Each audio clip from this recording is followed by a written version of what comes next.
Dan berlanjut sepanjang tahun ini 2024 hingga 2025, jumlah korban sipil meningkat secara drastis. Laporan kemanusiaan terbaru mencatat bahwa hingga pertengahan 2025 ini sedikitnya sekitar 58.573 warga Palestina tewas dan lebih dari 139.607 orang terluka akibat serangan dan operasi militer di Gaza. Analisis data internal militer Israel yang bocor bahkan menunjukkan bahwa sekitar 83% dari korban yang tewas adalah warga sipil. Beberapa penelitian independen juga menemukan bahwa angka sebesar kemungkinan jauh lebih tinggi. Misalnya, studi ilmiah memperkirakan total kematian mungkin melampaui 80.000 jiwa karena banyak korban yang masih tertimbun di reruntuhan atau tidak dapat tercatat dalam situasi darurat berkepanjangan. Selain korban jiwa, blokade ketat sepanjang 2024 sampai 2025 memperburuk krisis kemanusiaan di Gaza. Salah satunya yaitu blokade terhadap pasokan bantuan yang menimbulkan situasi tragis, termasuk insiden ketika ribuan warga yang sedang menunggu distribusi bantuan tewas atau terluka akibat serangan di area pengungsian, dan juga titik pembagian makanan. Dengan laporan mencatat hampir 3.000 pencari bantuan menjadi korban dalam berbagai insiden sepanjang 2024 sampai 2025. Sejumlah laporan internasional menekankan bahwa kondisi hidup di Gaza selama periode ini termasuk kategori tidak layak huni. Sementara banyak warga sipil meninggal bukan hanya akibat bom, tetapi juga karena kelaparan, penyakit, dan keruntuhan sistem kesehatan.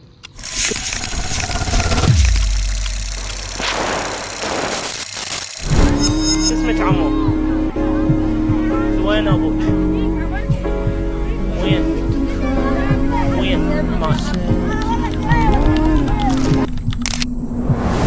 We conclude that Israeli authorities are responsible for war crimes, crimes against humanity, and violations of international humanitarian and human rights law, including extermination, intentionally directing attacks against civilians and civilian objects, murder or willful killing, using starvation as a method of war, forcible transfer, gender persecution targeting Palestinian men and boys, sexual and gender-based violence amounting to torture, and cruel or inhuman treatment.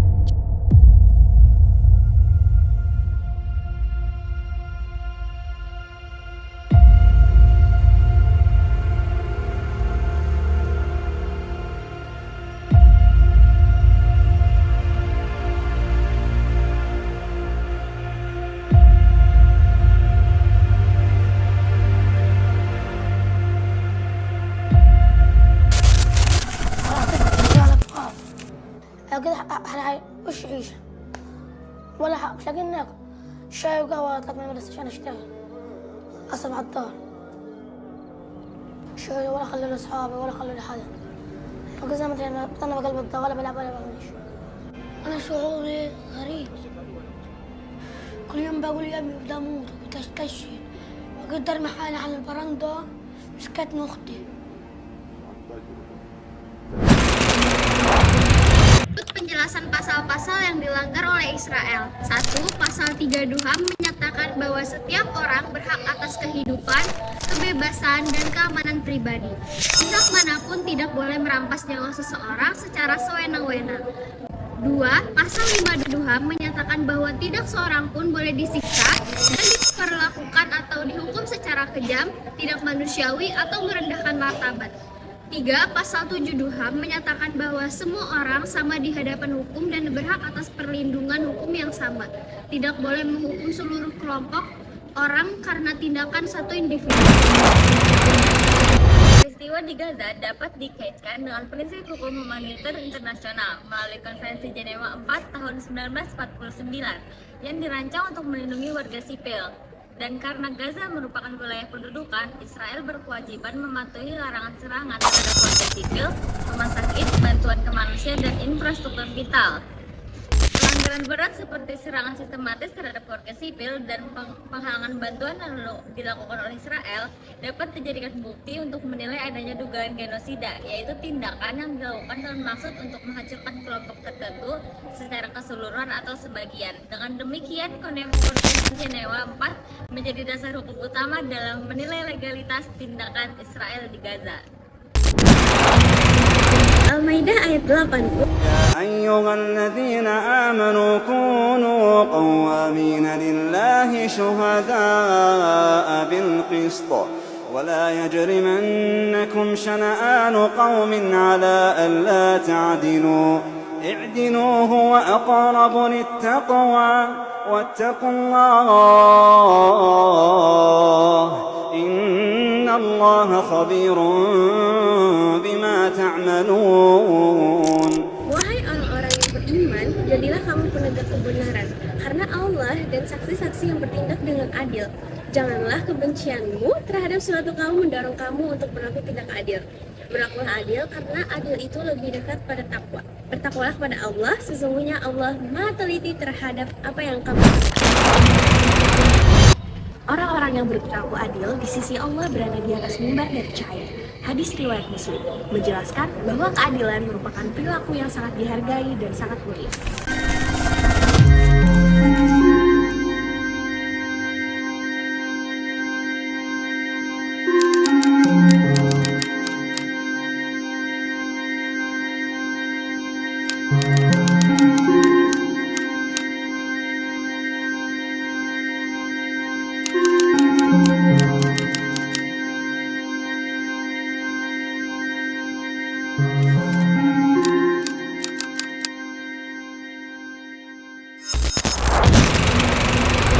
Konflik yang terjadi di Palestina dan Gaza itu merupakan hukum internasional, pelanggaran hukum internasional, di mana terdapat dua entitas atau dua negara yang sedang berkonflik, yaitu konflik memperebutkan suatu wilayah, yang mana Israel itu, yang mana perang itu terjadi apabila ada ketegangan ke suatu negara, atau juga ada perebutan wilayah yang terjadi pada Palestina dan Israel ini. Karena Israel itu tidak melakukan perang sebagaimana mestinya, di mana perang itu yang dilawan adalah tentara pihak lawan atau militer pihak lawan, bukan masyarakat sipil yang terlibat.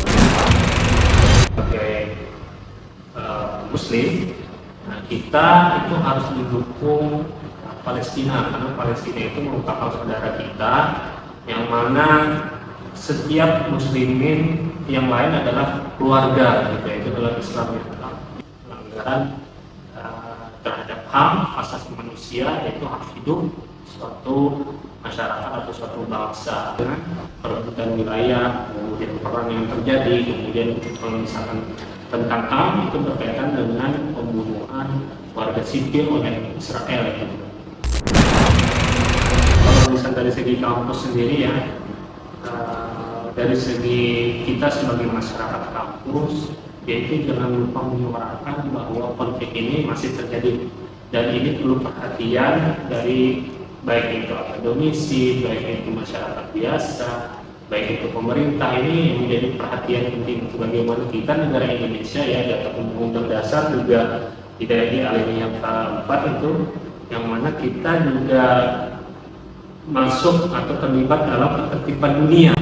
Ya, salah satunya konflik Israel Palestina ini yang perlu untuk didamaikan seperti itu ya. Jadi peran pemerintah juga di sini penting juga memberikan dukungan untuk konflik yang terjadi antara Israel dan Palestina ini agar diselesaikan dengan baik dan juga tanpa ada